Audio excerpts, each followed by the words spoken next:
pasado viene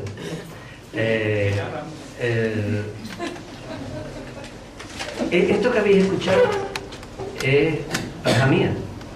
Tiene dos palabras. Al-habibi en árabe. El resto es proveniente del latín, de la lengua que se hablaba en Andalucía. Era la lengua de nuestros antepasados.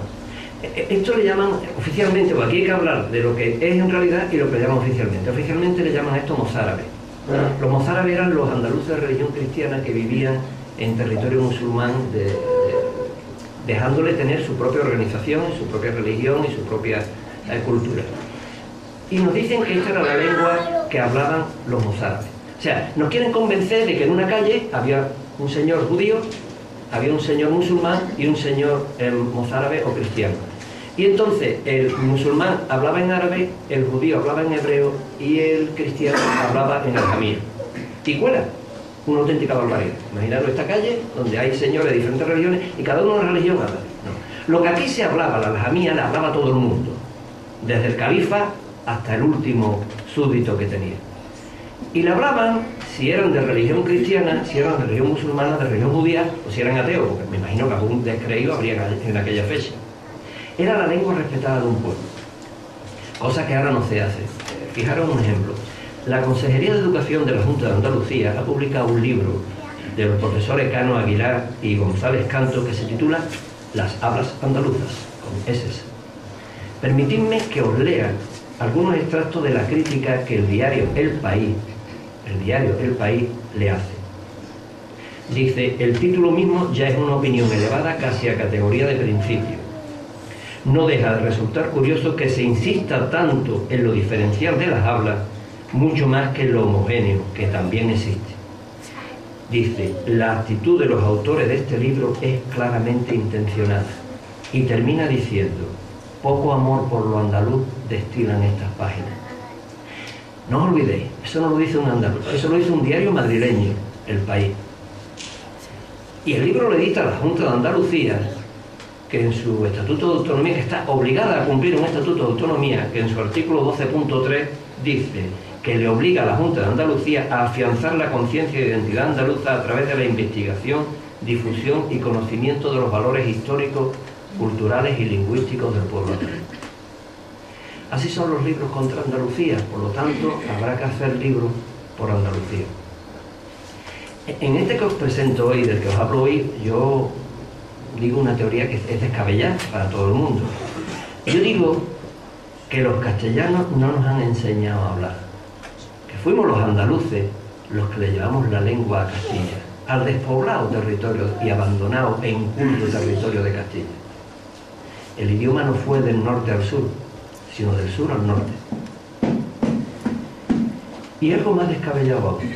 Lo que ahora hablamos los andaluces no es una lengua derivada del castellano. Es una lengua que ha tenido su propia génesis desde la Bética hasta nuestros días. Y repito lo que dije antes. Los andaluces no hablamos mal, hablamos de otra manera, hablamos en andaluz.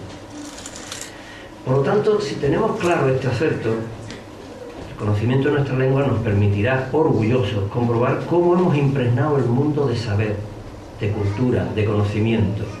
Cómo existen palabras propias de Andalucía de las que se han apropiado por otros lugares, algo que no nos preocupa. El andaluz es muy generoso, pero que es necesario saber que son nuestras. Es necesario que cuando vayamos por una calle andaluza y veamos un cartel que pone abacería, sepamos de qué tienda se trata y que es una palabra andaluza. Que cuando le digamos xoxo a los andaluces no tiene nada que ver con el sexo de la mujer, sino que viene del andaluz, viene del latín, que es salsus, salado, y que el andaluz convirtió en so, en salado, y de ahí viene la palabra. O cuando se le llame japuta a un pescado, no estamos insultando a nadie, sino que viene de la palabra, de la lengua romance andaluza, de la aljamía, sabuta, y esta proviene del arameo, directamente. Que sepamos que la xaxa castellana es una palabra infamante, pero que la xaxa andaluza no. La xaxa andaluza es la hermana mayor, es el familiar que ayuda en el cuidado del niño o de la niña pequeña. Que sepamos que cachón, bota, arroba, jarra, venencia, canoa, arrumbaó y tantas palabras relacionadas con la cultura del vino son nuestras, son andaluzas. Que sepamos que cuando alguien dice que ha hecho algo a la chita callando, sepamos que es una palabra totalmente andaluza, porque los andaluces cazaban con un animal que se llamaba la chita. Cuando nos conquistaron, cuando nos invadieron los castellanos, prohibieron a los andaluces cazar. A los andaluces, ellos no, ellos seguían cazando. Y entonces los andaluces se iban ocultos a cazar y se iban a la chita callando. Que cuando llamemos lila a alguien, sepamos el dolor que esa palabra significa. Cuando nos invadieron, los andaluces, vencidos, derrotados, humillados y resignados a su suerte, solo acertaban a musicar Leila illallah. Solo Alá es Dios. Leila illallah, Leila illallah, lila. Que conozcamos que la palabra baladí nos define perfectamente. Para mí es la palabra más andaluza que existe, la palabra baladí. Nuestros antepasados, baladí significa exactamente del país, propio del país. Nuestros antepasados llamaban baladí a las cosas de Andalucía, a las cosas nuestras, en contraposición a las cosas que venían importadas, que venían de afuera, a que le daban más importancia. Algo baladí, algo del país, era algo de aquí de Andalucía que no tenía mucho valor. Le daban valor a lo de fuera. ¿Hay algo más andaluz? Darle valor a lo de fuera y no darle valor a nosotros mismos. Cientos de años después, seguimos considerando baladí todo lo que es de nuestra tierra. Y así nos va. Algodón, álgebra, alhaja, almanaque, aceite, acería. Acería ya la dice Delicado, del autor cableante, en 1528. Y todavía no la daba al diccionario por meterla en el diccionario. Dice que es un pescado raro del norte. Todavía no hay esa luca a comerse una acería que escribió eso.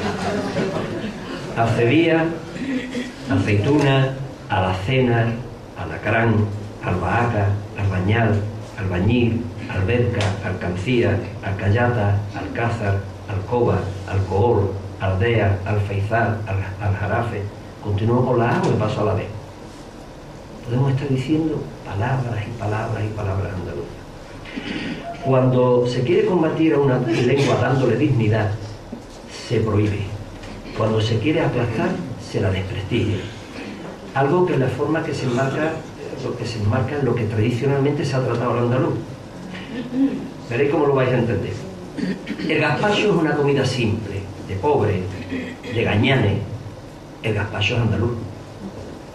Que lo ponen en su carta a los restaurantes de Europa y resulta que los expertos lo definen como un plato rico, sano y nutritivo. Coño, el gazpacho es español. La siesta, eso es algo de flojo, de haraganes, de gente que tienen que echarse a dormir constantemente. La siesta es andaluza. Llegan los médicos y dicen, la siesta es algo de inteligente, romper el día a la mitad para poder descansar y todo. Hombre, entonces la siesta es española. Que el flamenco es un cante de taberna, de borracho y todo lo demás. El flamenco es andaluz. Que el flamenco triunfa en París, en Nueva York, y todos los expertos dicen que es el cante, el ritmo étnico más importante de Europa. El flamenco es español. Que salen buenos pintores, Velázquez o Picasso, o grandes literatos como Lorca o Machado, por supuesto son españoles. El risita, el posí y los graciosos que saca la nuestra, andaluces son todos.